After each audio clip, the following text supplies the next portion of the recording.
നമസ്കാരം മലയാളത്തിലേക്ക് സ്വാഗതം.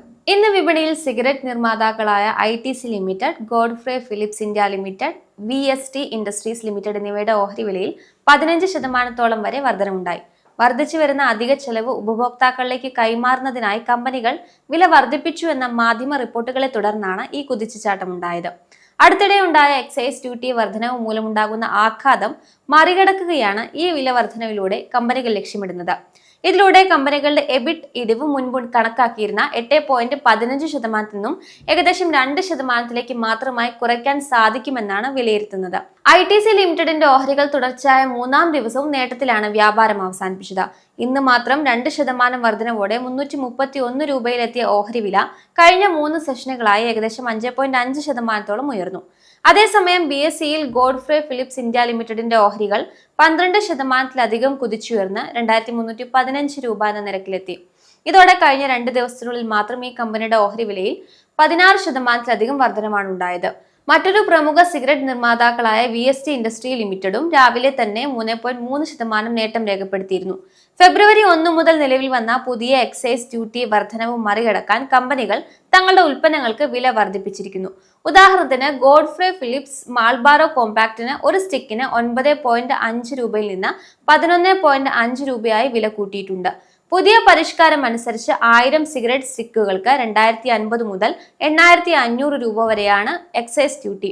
പ്രീമിയം വിഭാഗത്തിലാണ് ഏറ്റവും കൂടുതൽ നികുതി വർധനവ് ഉണ്ടായതെങ്കിലും ആ വിഭാഗത്തിൽ വില കൂട്ടാനുള്ള കമ്പനികളുടെ കഴിവിനെ നിക്ഷേപകർ അനുകൂലമായി കാണുന്നു. ഇതിനോടൊപ്പം 40% GSTയും ഈടാക്കുന്നുണ്ട്. ഇത് സിഗരറ്റുകളുടെ മൊത്തത്തിലുള്ള നികുതി ഭാരം ഗണ്യമായി വർദ്ധിപ്പിച്ചിരുന്നു. ഇത് വിപണിയിലെ ഡിമാൻഡിനെയും കമ്പനികളുടെ ലാഭവിഹിതത്തെയും ബാധിക്കുമെന്നും ഒപ്പം അനധികൃത സിഗരറ്റ് വ്യാപാരം വർദ്ധിക്കാൻ കാരണമാകുമെന്നുമുള്ള ആശങ്കകൾക്ക് വഴിതെളിച്ചിട്ടുണ്ട്. ഇതിനു പുറമെ ബജറ്റിൽ പ്രഖ്യാപിച്ച നാഷണൽ കലാമിറ്റി കണ്ടിജന്റ് ഡ്യൂട്ടിയിലെ സാങ്കേതികമായ മാറ്റവും വിപണിയിലെ നേരിയ ആശങ്കയുണ്ടാക്കുന്നുണ്ട്. പുകയില ഉൽപ്പന്നങ്ങളുടെ സ്റ്റാറ്റ്യൂട്ടറി NCCD നിരക്ക് 25% നിന്ന് 60% സർക്കാർ ഉയർത്തിയിട്ടുണ്ട്.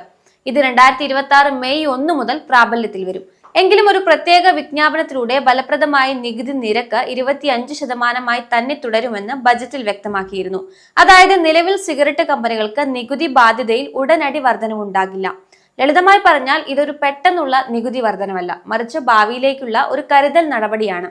നിയമത്തിൽ വീണ്ടും മാറ്റം വരുത്താതെ തന്നെ ഭാവിയിൽ എപ്പോൾ വേണമെങ്കിലും നികുതി വർദ്ധിപ്പിക്കാനുള്ള അധികാരം ഇതിലൂടെ സർക്കാർ ഉറപ്പുവരുത്തിയിട്ടുണ്ട്.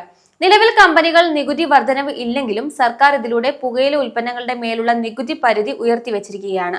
നിയമസഭയിൽ വീണ്ടും ഒരു ബിൽ അവതരിപ്പിക്കാതെ തന്നെ ഭാവിയിൽ ഒരു വിജ്ഞാപനത്തിലൂടെ എപ്പോൾ വേണമെങ്കിലും നികുതി 25 നിന്നും 60% ഉയർത്താൻ സർക്കാരിന് ഇപ്പോൾ സാധിക്കും. ഇത് നിക്ഷേപകർക്ക് ഒരു റെഗുലേറ്ററി റിസ്ക് ആയി നിലനിൽക്കുന്നുണ്ട്.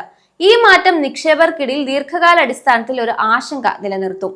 പെട്ടെന്നുള്ള ഒരു നികുതി വർധനവ് കമ്പനികളുടെ വരുമാനത്തെ ബാധിക്കാനിടയുള്ളതിനാൽ ITC പോലുള്ള ഓഹരികളുടെ വിലയും ലാഭക്ഷമതയും തമ്മിലുള്ള അനുപാതത്തെ ഇത് പ്രതികൂലമായി ബാധിച്ചേക്കാം. അതായത് വലിയ തോതിലുള്ള കുതിച്ചുചാട്ടത്തിന് ഈ നയം ഒരു തടസ്സമായേക്കാം.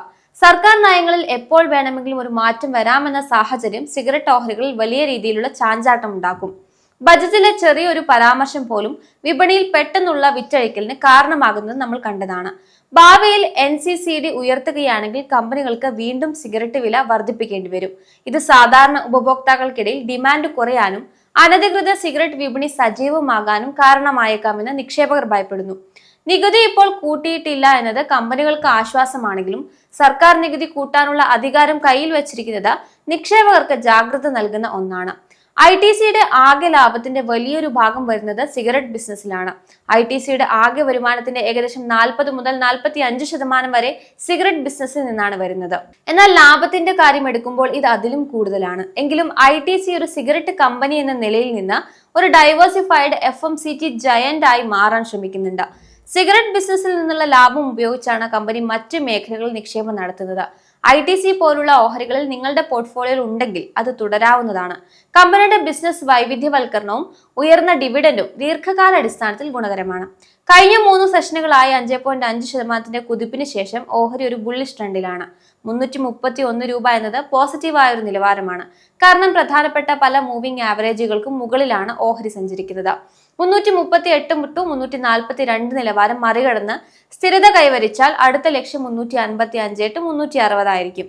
എന്തെങ്കിലും കാരണവശാൽ വിപണി ഇടിയുകയാണെങ്കിൽ 320 ഓഹരിക്ക് നല്ലൊരു സപ്പോർട്ട് ലഭിക്കാൻ സാധ്യതയുണ്ട്. ഈ ലെവലിൽ പുതിയ വാങ്ങലുകൾ വരാൻ സാധ്യത കൂടുതലാണ്. നിങ്ങൾ ഒരു ഷോർട്ട് ടേം ട്രേഡർ ആണെങ്കിൽ 315 ഒരു പ്രധാന സ്റ്റോപ്പ് ലോസ് ആയി കരുതാം. നിലവിൽ RSI 60 മുകളിലാണെങ്കിൽ ഓഹരിക്ക് നല്ല കരുത്തുണ്ട് എന്നാണ് അർത്ഥം. എന്നാൽ ഇത് 70 കടന്നാൽ ഓവർബോട്ട് മേഖലയിലേക്ക് കടക്കും. അപ്പോൾ ചെറിയൊരു വിലക്കുറവ് പ്രതീക്ഷിക്കാം. 331 ട്രേഡിംഗ് വോളിയം കൂടുന്നുണ്ടോ എന്നത് നോക്കുക. ഉയർന്ന വോളിയത്തോടെയുള്ള കുതിപ്പ് കൂടുതൽ വിശ്വാസയോഗ്യമാണ്. ഗോഡ്ഫ്രെ ഫിലിപ്സ് ഓഹരി ഇന്ന് ഇൻട്രാഡേയിൽ 2393 എന്ന നിലവാരത്തിലേക്കാണ് ഉയർന്നത്. 2393 രൂപ തന്നെയാണ് ആദ്യ റെസിസ്റ്റൻസ്. ഇത് കഴിഞ്ഞാൽ ഓഹരിക്ക് 2400 ഒരു വലിയ റെസിസ്റ്റൻസ് ആണ്. ഇത് മറികടന്ന് 15 മുതൽ 30 മിനിറ്റ് നിൽക്കുകയാണെങ്കിൽ 2450 വരെ എത്തിയേക്കാം. എന്തെങ്കിലും കാരണവശാൽ വില താഴേക്കാണ് വരുന്നതെങ്കിൽ 2310 മുതൽ 320 രൂപയിൽ ശക്തമായ പിന്തുണ ലഭിക്കും. നിങ്ങൾ 2100 രൂപ 2200 രൂപ നിലവാരത്തിൽ വാങ്ങിയ ആളാണെങ്കിൽ ലാഭത്തിന്റെ ഒരു ഭാഗം 2390 ടു 2400 റേഞ്ചിൽ ബുക്ക് ചെയ്യുന്നത് ബുദ്ധിപരമായ നീക്കമായിരിക്കും. ഈ നിലവാരത്തിൽ പുതിയതായി വാങ്ങുന്നത് റിസ്ക് ആണ്. കാരണം RSI ഇൻഡിക്കേറ്റർ 75 മുകളിലാണ്. അതുകൊണ്ട് എപ്പോൾ വേണമെങ്കിലും ചെറിയൊരു തിരുത്തൽ ഉണ്ടായേക്കാം.